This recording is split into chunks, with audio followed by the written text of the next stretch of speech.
রাজ্যে শুরু হলো মাধ্যমিক পরীক্ষা।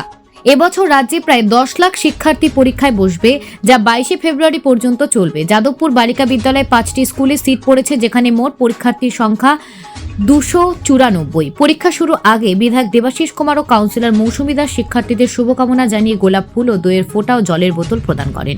এছাড়া Karjunagar, Swarnamoyee, Jodhpur park girls high school, Tollygunge girls high school, Santoshpur Rishi Aurobindo Narmada high স্কুলের সিট পড়েছে যোধপুর বালিকা বিদ্যালয়ে।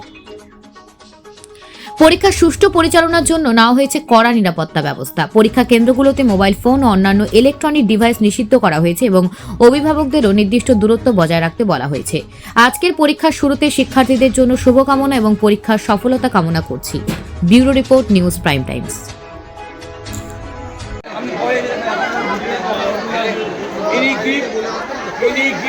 দেওয়ার পরে এখানে প্রাইজ দেওয়া হবে, প্রাইজ দেওয়ার পরে